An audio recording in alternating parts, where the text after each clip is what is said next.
JEE advance एक ऐसा exam जिसके लिए लाखों स्टूडेंट हर साल इस एग्जाम को देते हैं, बट सिलेक्शन सिर्फ कुछ परसेंट बच्चों का आता है। एक ऐसा एग्जाम जो इंडिया का one of the toughest exam है, जिसकी तैयारी के लिए लाखों बच्चे कोटा जाते हैं, बट सिलेक्शन सिर्फ कुछ परसेंट बच्चों का होता है आईआईटी में। जेई एडवांस में एक अच्छी रैंक लानी है तो एग्जैक्टली उसमें कैसे टाइप के क्वेश्चंस पूछे जाते हैं आपको वो पता होना चाहिए। कहां से क्वेश्चंस प्रैक्टिस करने हैं अगर जेई एडवांस में अच्छी रैंक लानी है आपको वो पता होना चाहिए। आईआईटी पढ़ना है, क्यों पढ़ना है? आईआईटी दिल्ली जाना है, आईआईटी बॉम्बे जाना है, रॉक करना है। आईआईटी खड़गपुर में कैंपस प्लेसमेंट के दौरान करीब 2.5 करोड़, जी हाँ 2.5 करोड़ के पैकेज का ऑफर दिया गया। तो hi everyone, this is Shubham, mentor of more than 10,000 student जो जेई मेंस और एडवांस की तैयारी कर रहे हैं। तो यार लास्ट ईयर मैंने और मेरी टीम ने हजारों स्टूडेंट्स को जेई मेंस और एडवांस के लिए मेंटोर करा और उसमें से बहुत से बच्चे आईआईटीज, एनआईटीज और ट्रिपल आईटीज में गए। उस एक्सपीरियंस के बेसिस पे मैं आपसे इस वीडियो के अंदर हर एक चीज डिस्कस करने वाला हूं कि आखिरी के जो 30 दिन रह गए हैं जेई एडवांस 2023 में, उसके लिए आपको क्या पढ़ना है, क्या रोड मैप होना चाहिए, कौन से मोस्ट इंपॉर्टेंट हाई वेटेज और इजी टॉपिक्स है जिनको करके हम अंडर 5000 जेई एडवांस के अंदर ला सकते हैं। बुक्स और रिसोर्सेज कौन सी है जिनसे हमें क्वेश्चंस प्रैक्टिस करने हैं, आपका प्रॉपर शेड्यूल और टाइम टेबल क्या होना चाहिए डेली का, सारी चीजें हम इस वीडियो के अंदर डिस्कस कर लेंगे। हाथ जोड़ के निवेदन है, वीडियो को एंड तक देख लेना। अगर सच में सीरियस हो, एक अच्छी रैंक जेई एडवांस में टारगेट कर रहे हो तो वीडियो को लाइक कर दो, अगर चैनल पे न्यू हो तो चैनल को सब्सक्राइब कर दो। और हाँ, जो भी चीजें हम डिस्कस करने वाले हैं पिछले 5 साल के जेई एडवांस के सारे पेपर्स को अच्छे से एनालाइज करा है, उसके बेसिस पे हम सारी चीजें डिस्कस करें। तो मेक श्योर वीडियो के एंड तक देख लेना, इसके बाद कोई और वीडियो देखने की जरूरत नहीं है। और एंड में तुम खुद बोलोगे कि भैया हाँ कॉन्फिडेंस आ रहा है और जेई एडवांस में मैं एक अच्छी रैंक लाऊंगा। तो जेई एडवांस की ढंग से प्रिपरेशन करने से पहले आपको पता होना चाहिए कि जेई मेंस और एडवांस में डिफरेंस क्या है। तो जेई एडवांस एक ऐसा एग्जाम है जहां क्वांटिटी मैटर करती है, ज्यादा से ज्यादा आपको सिलेबस कवर करके जाना होता है, हर एक चैप्टर के ज्यादा से ज्यादा आपको क्वेश्चंस प्रैक्टिस करने होते हैं, हर एक टाइप के पीवाईक्यूज करने होते हैं पिछले 10 साल के। आपको स्पीड में वहां बहुत ज्यादा एक्यूरेसी मैटर करती है, 3 घंटे के पेपर में ज्यादा से ज्यादा क्वेश्चंस अटेम्प्ट करके आने होते हैं। वहीं जेई एडवांस एक ऐसा एग्जाम है जहां स्पीड का कोई मतलब लेना देना नहीं है, टाइम बहुत होता है, 6 घंटे का पेपर होता है, 2 शिफ्ट्स में टाइम बहुत होता है और 30 से 40% पेपर ढंग से आप अटेम्प्ट कर लेते हो तो आपकी आईआईटी में सीट कंफर्म्ड है। वहां आपको क्वालिटी क्वेश्चंस और लिमिटेड सिलेबस पे फोकस करना होता है जेई एडवांस। तो JEE advance is a game of quality not quantity. Quality questions, quality chapters, high weightage और इजी किल टॉपिक्स पे हमें फोकस करना है इन आखिरी के दिनों में। तो सबसे पहले आपको पता होना चाहिए कि हमें भैया कितने मार्क्स टारगेट करें जेई एडवांस में कि टॉप 10 आईआईटीज के अंदर एक डिसेंट ब्रांच मिल जाए। तो देखो यार, पिछले 5 साल के जेई एडवांस के जब हमने पेपर्स एनालाइज करे, अगर आप जेई एडवांस के पेपर में 30 से 40% पेपर भी ढंग से अटेम्प्ट कर लेते हो, आपकी टॉप 10 आईआईटीज में सीट कंफर्म्ड है, वो भी एक डिसेंट ब्रांच। 4,000 से लेके 5,000 तक रैंक आपकी जेई एडवांस में बन जाएगी अगर आप 30 से 40% पेपर अटेम्प्ट करके आ जाते हो। तो शुरुआत करते हैं फिजिक्स से। फिजिक्स के मोस्ट इंपॉर्टेंट चैप्टर्स जिन पे आपको आखिरी के 30 दिन फोकस करना है और कोशिश करना जो भी टॉपिक्स बता रहा हूं इनमें से वो चैप्टर्स आपको करने हैं जो आपने पहले कर रखे हैं, कोई भी न्यू चैप्टर टच करने की जरूरत नहीं है। तो आप स्क्रीन पे देख सकते हो ये फिजिक्स के बूस्टर चैप्टर्स। फर्स्ट हमारा आता है दैट इज मॉडर्न फिजिक्स। इसका 13 से 14% सबसे हाई वेटेज है पूरी फिजिक्स में, इजीली स्कोरिंग है। अगर आप मॉडर्न फिजिक्स ढंग से कर लेते हो तो आराम से आप 13 से 14% फिजिक्स आराम से कर सकते हो। तो हर साल इससे बहुत से क्वेश्चन जेई एडवांस के पेपर में बनते हैं। तो एक चीज याद रखना, जो भी मैं टॉपिक्स बता रहा हूं, अगर आप कोचिंग जाते थे तो कोचिंग के मॉड्यूल्स उठाने और उसमें से जेई एडवांस के क्वालिटी पीवाईक्यूज उस टॉपिक के करने, और दूसरी चीज है क्वालिटी प्रीवियस ईयर क्वेश्चन करने। तो क्वेश्चंस आपको यहां से प्रैक्टिस करने। तो एक चीज जान लो, जेई एडवांस एक ऐसा एग्जाम है जिसमें अलग अलग टाइप के क्वेश्चंस पूछे जाते हैं। इसमें पहला आता है आपका मैट्रिक्स मैच, दूसरा आता है पैराग्राफ टाइप के क्वेश्चंस पूछे जाते हैं, तीसरा है fill in the blanks, fourth है असर्शन रीजनिंग और फिफ्थ है मल्टीपल करेक्ट एमसीक्यू जो कि सबसे डिफिकल्ट होते हैं। अगर एक भी ऑप्शन आपने गलत कर दिया -2 की सीधा नेगेटिव मार्किंग। तो ये जितने भी टाइप के क्वेश्चन जेई एडवांस में पूछे जाते हैं उनके पीवाईक्यूज करना बहुत ही ज्यादा जरूरी है। तो अब आप पूछोगे कि भैया क्वालिटी पीवाईक्यूज कहां से जेई एडवांस के हर एक चैप्टर के प्रैक्टिस करें जहां पे आपको सॉल्यूशन भी साथ में क्वेश्चन के मिल जाए। तो यहां आपको जेई एडवांस की एक पीवाईक्यू बुक रिकमेंड करता हूं, दैट इज ओसवाल बुक की जेई एडवांस पीवाईक्यू बुक, जिसमें 21 साल के 2002 से लेके 22 तक के जेई एडवांस के सारे important previous year question chapter wise दे रखे हैं, साथ में उनके सॉल्यूशन भी दे रखे हैं। 2022 का जेई एडवांस का पेपर पूरा सॉल्व पड़ा है, मॉक टेस्ट भी इसमें प्रैक्टिस कर सकते हो, टिप्स ट्रिक्स निमोनिक्स दे रखे हैं, किसी भी चैप्टर को आराम से रिवाइज कर सकते हो और यहाँ वहां आपको टाइम वेस्ट करने की जरूरत नहीं है क्वेश्चन ढूंढने में, उनके सॉल्यूशन ढूंढने में। क्वेश्चन भी सारे मिल जाएंगे चैप्टर वाइज और साथ में सॉल्यूशन भी मिल जाएंगे। तो फिजिक्स केमिस्ट्री मैथ्स तीनों की आती है। बुक का लिंक मैं डिस्क्रिप्शन बॉक्स में डाल दूंगा। प्रीवियस ईयर क्वेश्चन हमें हर एक टॉपिक के पक्का करने। तो फिजिक्स के बूस्टर टॉपिक्स में दूसरा है दैट इज रे एंड वेव ऑप्टिक्स। इसका भी 14% वेटेज है, बहुत ही ज्यादा इंपॉर्टेंट है, तो प्लीज इसे कर लेना। थर्ड अपनी आती है इलेक्ट्रोस्टैटिक्स, 11% इसका वेटेज है। फोर्थ है करंट इलेक्ट्रिसिटी, इसका 9% वेटेज है। और फिफ्थ है रोटेशनल मोशन, इसका है 10% वेटेज। ये जो शुरुआत के 5 टॉपिक्स बताए हैं, modern physics, electrostatics, current electricity, rotational motion और रे और वेव ऑप्टिक्स, इन्हें अगर आप कर लेते हो तो इसके सिवा फिजिक्स में कोई और चैप्टर टच करने की जरूरत नहीं है। मोस्ट इंपॉर्टेंट टॉपिक्स हैं ये आपके फिजिक्स के, इनका वेटेज बहुत ही ज्यादा होता है हर साल। तो अगर आपको इन टॉपिक्स के अलावा भी कुछ इजी किल टॉपिक्स हैं फिजिक्स के अंदर, उन पे फोकस करना है तो उनका सुन लो। फर्स्ट आता है आपके यूनिट्स एंड डायमेंशन, इसका 3% जेई एडवांस में वेटेज है। सेकंड है मोशन इन 1D, 3% वेटेज है। थर्ड है आपका ग्रेविटेशन, इसका भी 3% वेटेज है। और फोर्थ है वर्क पावर एनर्जी और NLM, इसका है 8% वेटेज। तो ये फिजिक्स के 8 से 9 टॉपिक्स हैं जिनके आपको quality previous year question practice करने हैं, अपने कोचिंग के मॉड्यूल से क्वेश्चंस करने। तो भैया अब रिसोर्सेज बता दो कि फिजिक्स के लिए हमें क्वेश्चंस कहां से प्रैक्टिस करने हैं।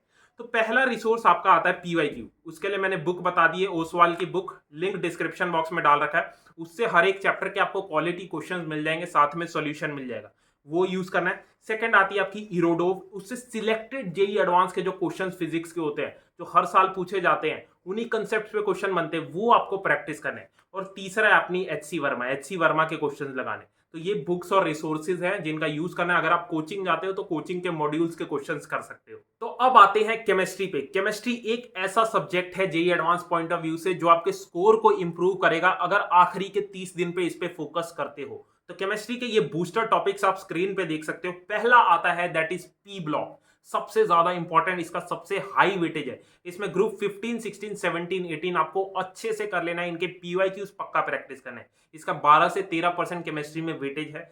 सेकंड आता है आपका GOC, आइसोमेरिज्म, IUPAC नेमिंग और हेलोजन्स। ये जो 4 टॉपिक्स ऑर्गेनिक केमिस्ट्री के बताए हैं, ये आपकी ऑर्गेनिक केमिस्ट्री के फाउंडेशन है। ये तो आपको ऑर्गेनिक में आने ही चाहिए।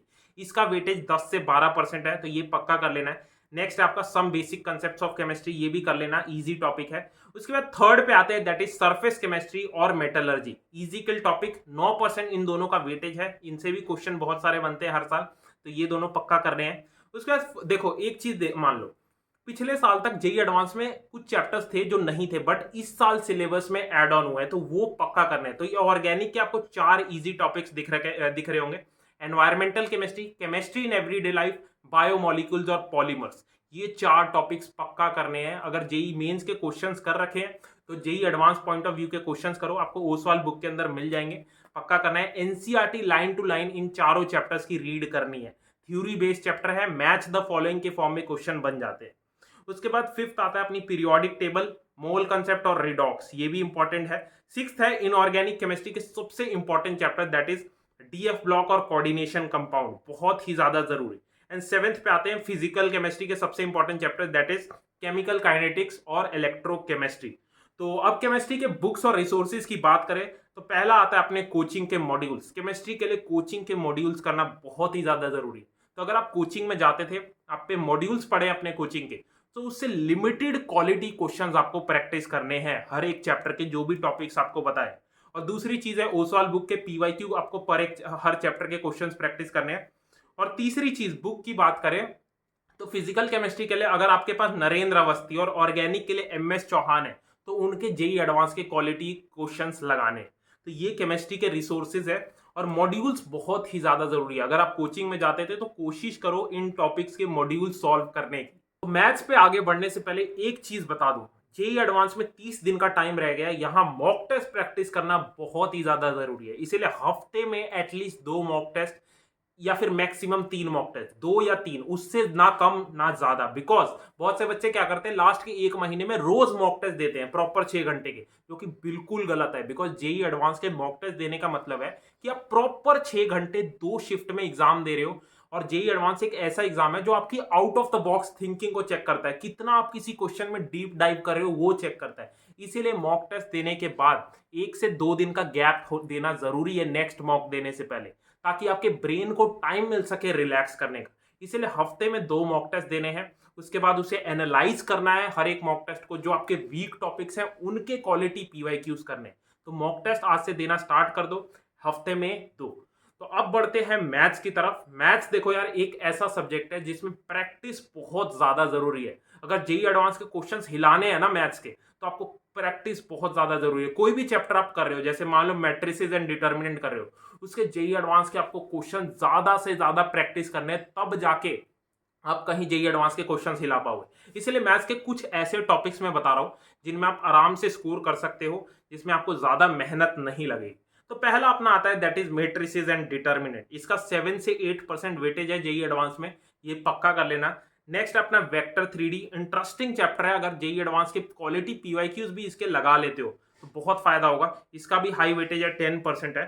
तीसरा अपना आता है that is limits and continuity. इसका 5% जेई एडवांस में वेटेज है। फोर्थ अपना कॉम्प्लेक्स नंबर। अगर आपने कॉम्प्लेक्स नंबर पहले नहीं करा हुआ तो प्लीज मत टच करना, बिकॉज जेई एडवांस का अगर कॉम्प्लेक्स नंबर का डिफिकल्टी देखे तो बहुत ज्यादा है, इसीलिए कॉम्प्लेक्स नंबर छोड़ सकते हो आप अगर आपने पहले नहीं करा था। तो इसका भी वेटेज 7 से 8% है। तो ये जो 4 शुरुआत के टॉपिक्स बताए, इनका सबसे हाई वेटेज है मैथ्स के अंदर। उसके बाद फिफ्थ अपना permutation, combination, binomial theorem. Sixth अपना स्टैटिस्टिक्स, प्रोबेबिलिटी, इनके इंपॉर्टेंट पीवाईक्यूज करना जरूरी है। सेवेंथ अपना सीक्वेंस सीरीज और क्वाड्रेटिक इक्वेशन, और 8th है डिफरेंशियल इक्वेशन। तो ये जो 4 बताए ये मस्ट डू टॉपिक्स हैं। तो जितने भी मैथ्स के टॉपिक्स बताए हैं, जितना प्रैक्टिस करोगे, जितने पीवाईक्यूज करोगे, उतना ही अच्छा होगा, उतने अच्छे से आप क्वेश्चंस कर पाओगे जेई एडवांस के। तो ये बुक्स और रिसोर्सेज की बात करें तो पहला आता है कोचिंग के मॉड्यूल्स। अगर आप कोचिंग में जाते हो तो मॉड्यूल्स पक्का प्रैक्टिस कर लेना, उनके इंपॉर्टेंट क्वेश्चंस कर लेना। दूसरी चीज है पीवाईक्यूज करना है ओसवाल बुक से, और एक बुक रिकमेंड कर रहा हूं that is black book. Black book के इंपॉर्टेंट क्वेश्चंस प्रैक्टिस करने हैं JEE advance point of view से। और फोर्थ चीज है अपनी आरडी शर्मा। आरडी शर्मा के क्वेश्चंस भी देख सकते हो। तो ये मैथ्स के रिसोर्सेज है, इनको फॉलो कर सकते हो। तो एक चीज बता दो यार, ये जितने भी टॉपिक्स बताए ना, अगर अब आप इन्हें ढंग से कर लेते हो, इनके इंपॉर्टेंट प्रीवियस ईयर क्वेश्चन कर लेते हो, मैं गारंटी से कह रहा हूं आराम से अंडर 5000 जेई एडवांस 2023 में आप ला सकते हो, और एक अच्छी आईआईटी में डिसेंट ब्रांच सिक्योर कर सकते हो। तो मेक श्योर इन टॉपिक्स को अच्छे से कर लेना, इनके इंपॉर्टेंट प्रीवियस ईयर क्वेश्चन कर लेना। तो आखिरी में अब सवाल आता है कि भैया आखिरी के 30 दिन में हमारा क्या रूटीन होना चाहिए जेई एडवांस के एग्जाम तक। तो एक चीज याद रखना, अगर जेई एडवांस के क्वेश्चंस हिलाने हैं तो आपके कंसेप्ट्स पे पकड़ होना बहुत जरूरी है। आपके जेई एडवांस में out of the box thinking होना जरूरी है। हर एक क्वेश्चन में डीप डाइव करना पड़ेगा, बिकॉज कभी भी डायरेक्ट क्वेश्चंस नहीं बनते, 3 से 4 कंसेप्ट्स को मिला के क्वेश्चन बनते हैं। इसीलिए कंसेप्ट्स पे पकड़ होना बहुत जरूरी है। इसीलिए कोशिश करो अगले 30 दिन की जेई एडवांस के एग्जाम तक आपको हर रोज मॉर्निंग में 4 या फिर 5 बजे जल्दी उठना है। जल्दी उठ के उन चैप्टर के कंसेप्ट्स और थ्योरी को रिवाइज करना है जो आपने पहले कर रखे हैं। जैसे केमिस्ट्री के अंदर पी ब्लॉक आपने कर रखा है, तो सुबह उठ के उसके सारे कंसेप्ट्स और उस चैप्टर को अच्छे से रिवाइज करना है, ताकि कंसेप्ट्स आपके दिमाग में फिट हो जाए और उसके क्वेश्चंस आप कर पाओ।